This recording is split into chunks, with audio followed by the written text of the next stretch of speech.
नमस्कार सर्वांना. आज आपण आहोत चारधाममधील अतिशय महत्त्वाचं मानलं जाणारं बद्रीनाथ या ठिकाणी. बद्रीनाथमध्ये ज्यावेळेस भगवान शंकरांकडून ब्रह्महत्येचं पाप लागलं होतं, म्हणून तपश्चर्या करण्यासाठी भगवान शंकर बद्रीनाथ या ठिकाणी आले. परंतु इथलं जे काही सौंदर्य आहे ते सौंदर्य भगवान विष्णूलासुद्धा आवडलं आणि मग भगवान विष्णूलासुद्धा या ठिकाणी राहण्याची इच्छा झाली. परंतु भगवान विष्णू काय शंकराला सांगू शकत नव्हते की मी या ठिकाणी मला राहायचं हो, तुम्ही ही जागा सोडा, असं सांगू शकत नव्हते. म्हणून भगवान विष्णूने एका लहान मुलाचा अवतार घेतला आणि या ठिकाणी आले. पार्वती मातेने त्या बाळाला उचलून घेतलं, परंतु उचलून घेतल्याच्या नंतर सुद्धा ती काही बाळ रडायचं थांबना. मग भगवान शंकर म्हटले पार्वती मातेला की बाबा हे काय साधंसुद्धा बाळ नाही, हा देवरूपी बाळ आहे.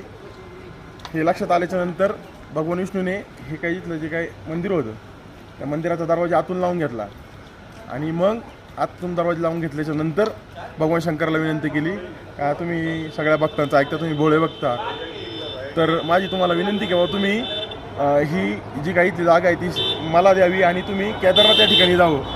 म्हणून भगवान विष्णू स्वतः या ठिकाणी थांबले आणि शंकर भगवान केदारनाथ या ठिकाणी गेले, अशी इथली आख्यायिका आहे. तदनंतर काही काळाने इथलं हे मंदिर इथल्या नैसर्गिक वातावरणामुळं आपत्तीमुळं मंदिर झाकलं गेलं. इथल्या स्थानिक लोकांनी दानवांच्या याच्यातून मूर्तीची रक्षा होण्यासाठी ती मूर्ती त्या ठिकाणी जे काही कुंड आहे गरम पाण्याचं कुंड त्या ठिकाणी टाकण्यात आली. त्यानंतर भविष्यकाळामध्ये आद्य गुरु शंकराचार्यांनी त्या मूर्तीची प्रतिष्ठापना केली आणि ती आज मूर्ती त्या मंदिरामध्ये आहे, असली इथली कथा आहे. धन्यवाद.